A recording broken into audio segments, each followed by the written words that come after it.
On est toujours ensemble sur France 24. Bonjour, bienvenue si vous nous rejoignez. On va plus loin dans un instant avec Gauthier Ribinski, chroniqueur international, ici même à France 24. Bonsoir Gauthier. Bonsoir Raphaël.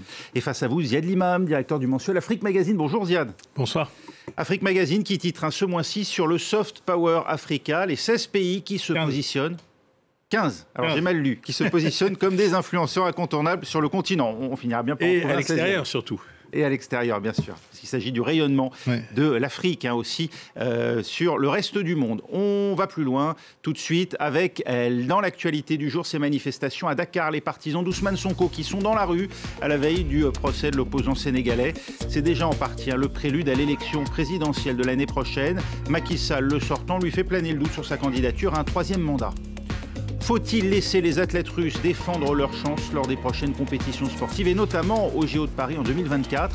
Le CIO lui recommande leur participation, mais uniquement à titre individuel et sous bannière neutre. Un choix qui mécontente tout le monde. On va plus loin tout de suite. Et un vent de colère souffle sur le Sénégal ce mercredi. Les partisans d'Ousmane Sonko manifestent. Ousmane Sonko, c'est cet ancien employé des impôts entré en politique en accusant le président Macky Sall et son entourage de malversation. Arrivé troisième de la présidentielle de 2019, il fait depuis l'objet d'accusations en justice. Une plainte en diffamation du ministre du Tourisme, une autre pour viol sur une employée d'un salon de beauté. Lui dénonce des manœuvres politiques. Et alors que son procès s'ouvre demain à Dakar, il appelait à des manifestations nationales ce mercredi dans la capitale où vous vous trouvez, Sarah Sacco, pour France 24. Vous vous êtes rendu au point de ralliement situé devant le principal campus universitaire de Dakar. Où en est-on ? Exactement, et là-bas, à l'UCAD, l'Université Cheikh Anta Diop de Dakar, eh bien, on a assisté à un face-à-face, appelons ça comme ça, entre les étudiants à l'intérieur du campus d'un côté et les forces de l'ordre qui étaient largement, massivement déployées de l'autre. Alors c'était jet de pierre contre tir de grenades lacrymogènes et ça a duré une bonne partie de l'après-midi, en tout cas dans ce quartier précis de l'UCAD. Également, donc, les forces de l'ordre ont brutalisé sous nos yeux au même endroit, d'ailleurs, un confrère de l'agence France-Presse, de l'AFP, au motif qu'il était en train de filmer leur dispositif, ce qui n'était pas le cas. Il a été brièvement retenu dans un camion de police avant d'être libéré. Sur la VDN, alors c'est l'un des grands axes de la capitale, eh bien là, des leaders de la coalition d'opposition Yehui Askanoui, à laquelle appartient notamment Ousmane Sonko, avaient décidé de se réunir pour donc faire un point presse. Ils ont été dispersés par les forces de l'ordre qui ont là-bas aussi tiré donc des grenades lacrymogènes. Enfin, à la cité Cœur Gorgui, où se trouve le domicile d'Ousmane Sonko, eh bien, il y avait un important déploiement de la police qui ont verrouillé, barricadé le quartier de l'opposant qui n'a donc pas pu sortir de chez lui aujourd'hui. Pour le reste, les écoles étaient fermées, pas mal de commerces également. Concernant les écoles, les vacances de Pâques ont carrément été avancées de quelques jours au regard des risques de heurts que présentait cette semaine, une semaine sous tension à la veille du procès demain d'Ousmane Sonko, de la reprise de son procès en diffamation contre le ministre du Tourisme, Mame Mbaye Niang. On va évoquer dans un instant ce procès avec vous, Sarah. Ziad Limam, hier, la justice sénégalaise annonçait avoir arrêté des membres d'un groupe qui visait, selon elle, à semer le chaos et l'insurrection pour empêcher la tenue de ce procès d'Ousmane Sonko. C'est un climat de défiance extrême entre les partisans et adversaires de cet opposant au pouvoir. Oui, je pense que la presse internationale l'a beaucoup dit. En fait, on est dans un process de deux Sénégal qui se regardent face à face avec un Sénégal qui est, j'allais dire, traditionnel, institutionnel, avec un président, bien sûr, sur lequel on peut discuter d'un certain nombre de choses, mais qui est quand même un produit de la méritocratie sénégalaise, qui a été élu, réélu, avec un certain nombre de partis qui sont autour de lui, avec d'autres partis qui sont dans des espèces de semi-accords, opposition. Et ça, c'est le Sénégal, j'allais dire, classique, qu'on connaît depuis longtemps, et qui n'a jamais été exempté de tensions politiques. Si on remonte dans l'histoire, il y a eu des tensions politiques sous Abdoulaye Wade, il y a eu des tensions politiques sous Abdou Diouf, et même à l'époque du Grand Sangor, pour les férus d'histoire, il y a eu des condamnations, il y a eu de la prison, etc. Donc c'est un pays dans lequel il y a toujours eu cette espèce de tension, cette ultra-politisation des enjeux. Et en face, il y a l'émergence de quelque chose de nouveau, qui est Ousmane Sonko et ses proches, qui sont des opposants de rupture. C'est-à-dire on n'est plus du tout dans la discussion habituelle, on est dans la rupture, et la rupture qui va loin. C'est-à-dire Sonko a des discours, faut balayer la République, faut faire autre chose, faut réinventer tout ça, et il s'appuie en grande partie sur une jeunesse qui est un petit peu, en tous les cas, celle des quartiers défavorisés, qui ne voient pas les fruits de la croissance et du changement. Il s'appuie sur les jeunes des grandes villes qui voudraient peut-être avoir plus d'influence sur le système. Et le problème de cette histoire, qui est finalement assez... que l'on retrouve un petit peu partout, parce qu'il y a aussi beaucoup de populisme sur les réseaux sociaux, ça se déchaîne. Donc on voit que des phénomènes qui ont eu lieu aux États-Unis, en Hongrie, et que ça arrive aussi maintenant en Afrique. Donc c'est une bataille multiforme. Ce qui est très gênant, c'est la montée des tensions aussi hautes à 10 mois, enfin 10-11 mois des élections. C'est-à-dire on se demande comment on va pouvoir tenir à ce niveau de tension jusqu'à février 2024. Et puis demain, c'est une date importante, parce qu'il y a un procès. Une des peines possibles peut être qu'il soit invalidé. Et bon, là, on rentrerait dans un nouveau cycle. Ousmane Sonko, Gauthier, il a su séduire une partie de la jeunesse sénégalaise, notamment les milieux défavorisés. Avec quel type de discours? Est-ce qu'il représente d'ailleurs une menace aujourd'hui pour ce pays qu'on cite souvent en exemple, en tout cas comme une référence démocratique en Afrique? Alors, ce qui est très intéressant, vous l'avez dit tout à l'heure, il est entré en politique par une critique extrêmement verte du président Macky Sall, donc qui partait de son expérience d'homme des comptes. Réputation de probité. Probité, voilà. Alors, là où il y a quelque chose qui interroge, c'est que précisément, il a fait, comme vous l'avez dit, il a récolté un certain nombre de soutiens dans ces quartiers défavorisés, mais au fond, lorsqu'il s'est intéressé vraiment à la présidence de la République pour la première fois, sur quoi il table? Bien sûr, il y a, comme le disait Ziad, il faut balayer, etc., mais il table sur l'homophobie, par exemple. Et donc, il y a à chaque fois, et c'est ça qui est à la fois intéressant et inquiétant, c'est que, comme le disait Ziad, on a affaire au Sénégal ou en Afrique à des phénomènes, finalement, de transgression, et qui vont dans le même sens. Ce ne sont pas des transgressions, ce sont des régressions. C'est ce qu'on observe en Europe, par exemple. Voilà, en Europe ou aux États-Unis, Ousmane Sonko est un partisan de la polygamie, qui a certes déjà progressé à nouveau au Sénégal, mais c'est quelqu'un qui s'inscrit au fond dans une tradition, si elle existe, réactionnaire. Et c'est ça qui est à la fois, si vous voulez, dangereux et intéressant. Dangereux parce que ça met finalement, par comparaison, le président Macky Sall en position presque de progressiste. Et que ce que fait Ousmane Sonko en s'adressant aux plus précaires, aux plus pauvres, c'est de leur dire le salut, finalement, ce qu'on vous a raconté sur ce que peut être le progressisme, il faut en douter, il faut se mettre dans cette position où nous devons respecter des traditions, et à ce moment-là, nous serons capables de faire avancer les choses. C'est un message qui a aussi eu lieu et qui a eu cours, par exemple, dans une toute autre échelle, en Iran, à la fin du Shah d'Iran. C'était ça, c'était de dire, d'abord, soyons conformes à ce que nous devons être par la tradition, et ensuite, il y aura un développement. Vous voulez réagir, Ziad? Non, on peut avancer, mais ce que je veux dire, c'est que, en fait, Sonko, il y a des éléments, j'allais dire, de tradition islamiste, mais qui sont aussi en rupture avec les confréries qui ont une certaine importance, comme vous le savez, au Sénégal. Donc là aussi, il y a des éléments de rupture. Il y a des éléments aussi qu'il ne faut pas négliger, qui sont des éléments régionaux. Le Sénégal est un pays assez unitaire, qui est fédéré par une langue qui n'est pas la langue, qui est la langue majoritaire, qui est le Wolof, qui n'est pas forcément la population majoritaire, mais le Wolof est devenu une langue nationale.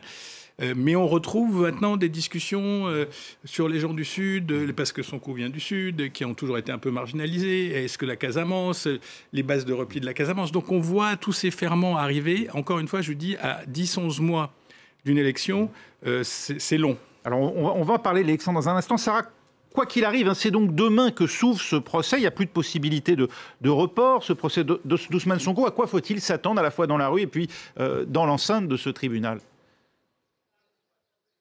Mais beaucoup d'incertitudes autour de ce procès et de ce qui va se passer dans les rues, justement.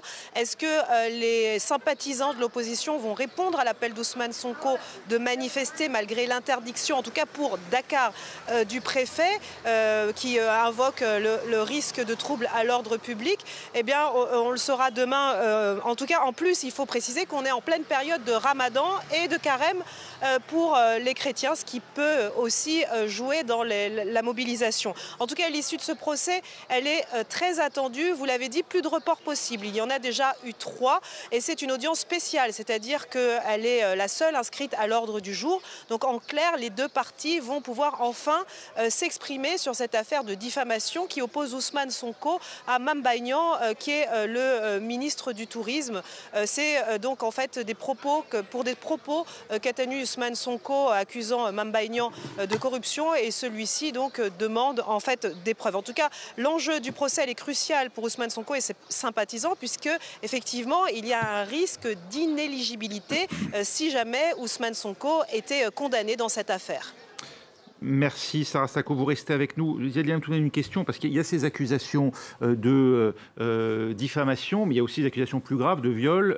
Elles sont infamantes, au-delà même d'être graves. Elles n'entament pas le crédit d'Ousmane Sonko auprès de ses partisans. Vous savez, Donald Trump parlait d'attraper des femmes d'une certaine par manière. Les organes génitaux. Oui, donc je veux dire, je pense que dans ce monde-là où on pense que la justice est corrompue, que le système est corrompu, que tout ça est manipulé, ça touche pas forcément ses forces rapprochées. Ça peut jouer sur une élection générale. C'est pour ça que ce serait bien qu'on en parle 2 minutes à la fin. Dans une élection générale, on pourrait voir effectivement des choses. Mais là, je pense que franchement, ces partisans sont des partisans purs et durs.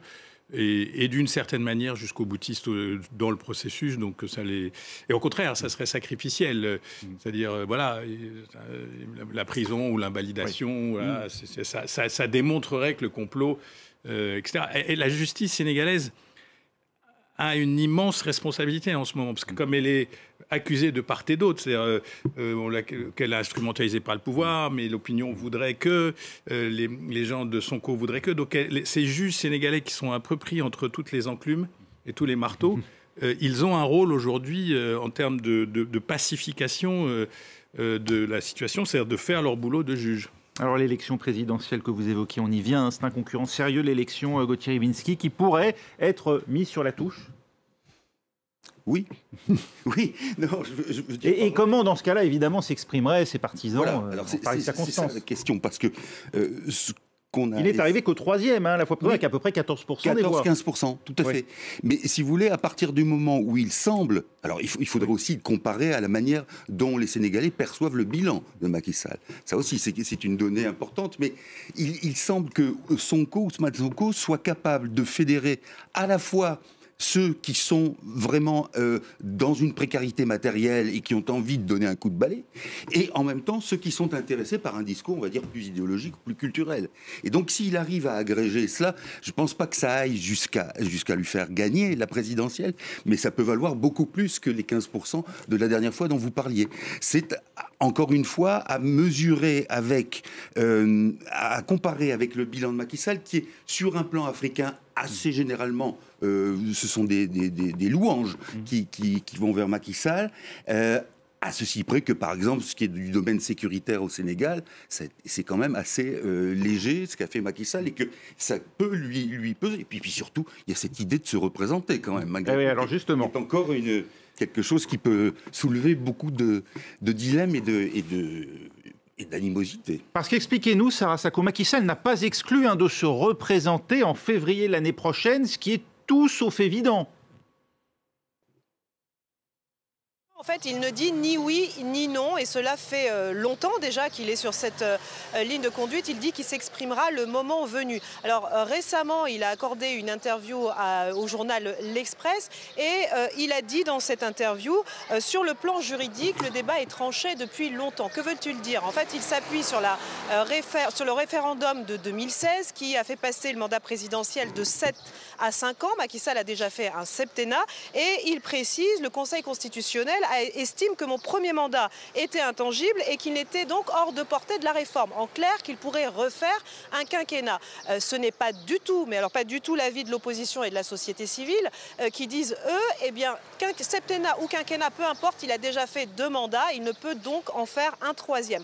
En tout cas, des voix s'élèvent régulièrement pour lui demander de trancher enfin ce débat. Une plateforme de la société civile est même née cette année sur cette question. Elle s'appelle Jam Hagen 3e mandat, ce qu'on peut traduire par la paix plutôt qu'un 3e mandat. Merci Sarah Sacco avec nous en direct de Dakar pour France 24. Ziad Limam, on est face à un nouveau cas de candidature à un 3e mandat possible par la grâce d'une réforme constitutionnelle. Tout à fait. Après, on peut discuter du sexe des anges, encore une fois, pendant des heures et des heures. Est-ce que c'est constitutionnel, pas constitutionnel? À partir du moment où le président lui-même dit « moi, je considère que c'est constitutionnel », à partir du moment où il y a aussi une autorité constitutionnelle au Sénégal, donc il va y avoir un processus, bon, etc. Donc, et qu'il laisse entendre, parce qu'il dit aussi dans l'interview, il dit « j'ai dit que je ne me présenterai pas, mais les conditions politiques ont changé, mais les conditions du pays ont changé, donc mon attitude peut changer. Mais pour le moment, je ne décide pas. » Il y a la fête nationale le 4 avril, il y a le ramadan qui va durer jusqu'au 23 ou 24 avril. Donc je ne pense pas qu'on ait une fin de suspense d'ici là. Ce que je crois, c'est que s'il se présente, il faut que la compétition... On pourra parler du 3e mandat en long, en large et en travers, mais s'il se présente et si la Cour constitutionnelle accepte sa candidature, il faudra bien qu'il y ait une compétition électorale qui aille jusqu'au bout avec des opposants. Et d'ailleurs, on parle beaucoup de Sonko, mais il y a, j'ai vu la liste, il y a une bonne, déjà, 10-12 de prétendants. C'est, comme on l'a dit, un pays très politique. J'ai vu une interview hier de Mimi Touré, je crois, sur votre chaîne, ou avant-hier, je ne sais plus. Donc tout le monde va y aller. Donc encore une fois, je pense que dans ces contentieux-là, la juridicialisation du débat, c'est dur. Elle n'est pas en phase avec le politique. Macky Sall doit penser en son fort intérieur qu'il est un rempart contre Sonko et un certain nombre d'autres gens. Et donc, il va y aller, s'il y va. Et Sonko pense qu'il est le... Raison de plus pour laisser Sonko se présenter.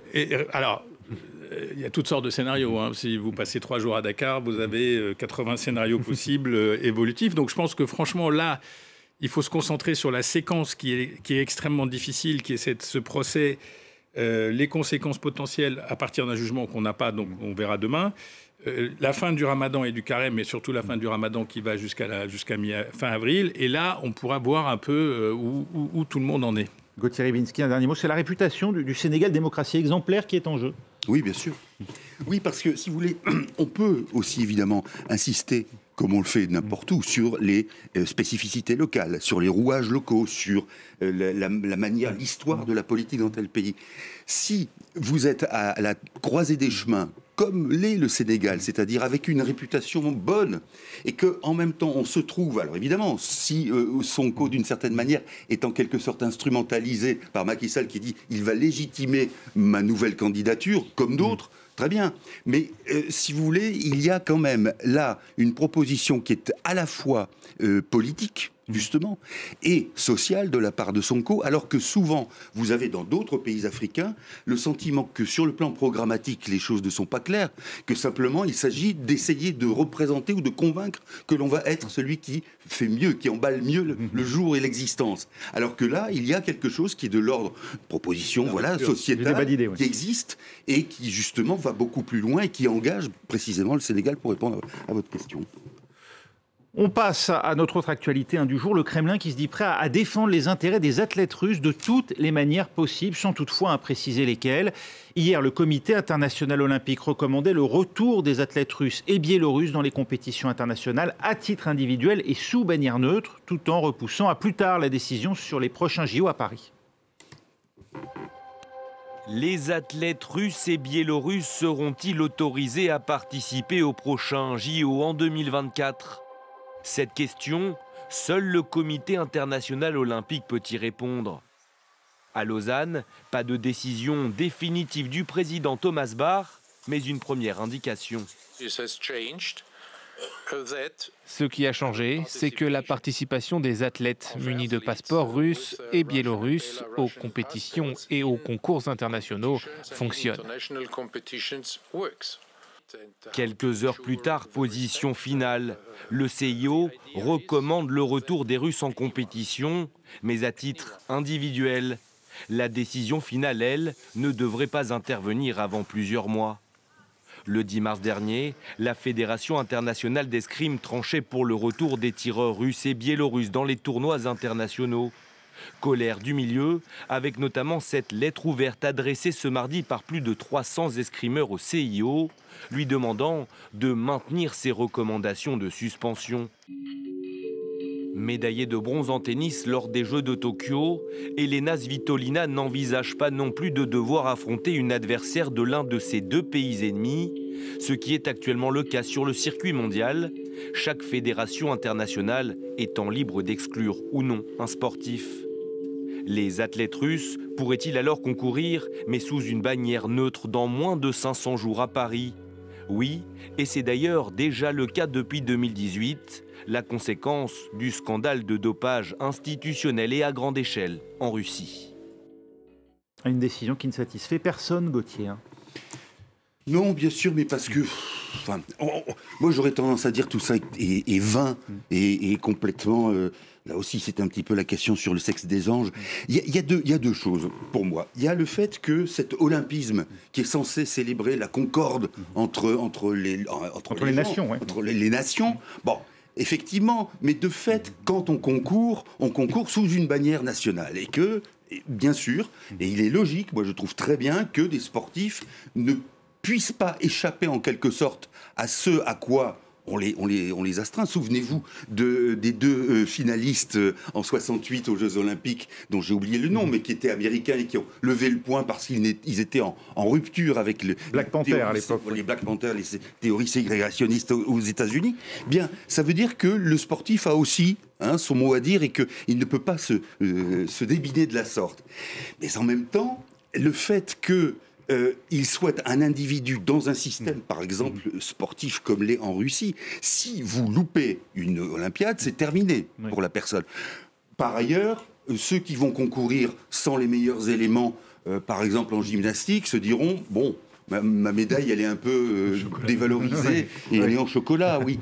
Mais dans le même temps, si vous voulez, je trouve que l'Occident se cherche beaucoup trop dans cette affaire, dans la mesure où, si l'on veut, je vais reprendre un mot connu, si on veut conquérir les cœurs, c'est-à-dire aller plus loin, même avec les Russes, leur dire, mais venez, mais bien sûr, envoyez vos athlètes, envoyez vos musiciens, vos artistes, même ceux qui sont les plus poutiniens. On va vous montrer justement que nous, on ne réagit pas de la sorte, qu'on les considère comme des individus et qu'on les autorise à concourir, mais que ça nous autorise aussi à discuter avec eux, à faire un événement. Profitons des Jeux Olympiques pour en faire aussi une tribune. Alors ça, si vous voulez, pour les autorités, on l'a bien vu déjà pour la FIFA avec le football, qui avait empêché la mairie de Munich d'arborer sur le temple Arena, sur le stade Arena, les couleurs LGBT. Alors là, pour le comité olympique, est quand même... Soyez en clair, il y a des impostures dans ce cadre-là. Alors là, c'est inimaginable, inconcevable. Mais pourtant, ça serait ça. Si on veut suivre l'idée de l'olympisme, qui est en fait de faciliter le dialogue, il faut oser des choses de ce type-là. Vous comprenez, vous dites qu'on dissocie l'athlète de son pays, ou bien faut-il exclure purement et simplement tous les ressortissants de pays suspects de commettre des crimes de guerre? Non, on va pas s'en sortir.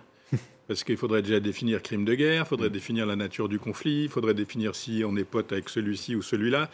Non, je pense que là, on a vraiment... J'ai écouté votre collaborateur sur le plateau il y a 20 minutes. On a vraiment un CIO qui a les fesses entre deux chaises, dont l'objectif, je pense, c'est quand même une participation russe et biélorusse aux Jeux Olympiques de Paris, sous drapeau neutre. Comme l'a dit votre reportage, c'est pas que le sport russe a une grande qualité de probité morale, puisque déjà en 2018, ils avaient tellement triondé avec les différents EPO, shoots divers et variés, qu'on les a fait conquérir encore une fois sous drapeau neutre. Donc je suis assez d'accord sur ce genre de mesures mi-figue, mi-raisin, parce qu'en gros, on n'a pas de bonne solution. On ne va pas tous les exclure, ça ne veut rien dire. On ne va pas tous les ramener avec leur drapeau non plus. Et puis, il y a un point aussi, c'est-à-dire que Il faut comprendre la douleur ukrainienne. C'est-à-dire que pour des Ukrainiens qui sont amenés à compétir contre des escrimeurs russes ou des judokas ou des lutteurs, etc., il faut comprendre la douleur des pays baltes, de la Pologne qui se trouvent sur la ligne de front et qui ont un historique. Donc quelque chose de mi-figue, mi-raisin, finalement. Bon, après, j'aime bien la tribune de notre... Je le fais pour que vous puissiez nuancer. Non, j'aime bien parce que c'est vrai qu'il y a aussi cette idée qu'on peut gagner par le cœur. Et dernier point, ces discussions sur les sanctions, etc., c'est des discussions très alliées. C'est-à-dire les alliés dans la guerre. Ouais. Si vous parlez avec les Chinois, je pense qu'ils auraient une opinion complètement différente. Si vous parlez avec les Indiens, ils auraient une opinion différente. Si vous parlez avec la moitié de l'Afrique et la moitié de l'Amérique latine, je pense qu'ils auraient une opinion différente. Et donc, il faut aussi se rappeler que ce débat est prisonnier d'un conflit et d'alliances globales qui, chacune, essaye de tirer vers elle. Un point tout de même, c'est l'une des nuances soulevées par le CIO. Il ne faut pas que les athlètes en question aient soutenu le conflit en Ukraine. On a raison de faire des opinions exprimées, un critère de sélection sportive, Gauthier. Alors d'habitude, on vous dit que non. Le CIO nous dit surtout, d'ailleurs, la neutralité. Qu'est-ce que ça a comme sens dans cette affaire, la neutralité? Précisément. Soit vous êtes effectivement un sportif qui prend l'audace, qui a l'audace de dénoncer un certain nombre de choses, soit vous estimez que vous êtes trop pris, que par exemple votre famille peut être menacée. Il y a des quantités de situations individuelles et particulières. Mais là, en l'occurrence, il faudrait donc qu'ils aient à la fois condamné l'invasion, l'agression russe en Ukraine, qu'ils soient encore suffisamment russes pour représenter la Russie. Attendez, là c'est la quadrature du cercle. Ouais. C'est même pas, on leur demande d'arriver en faisant le poirier.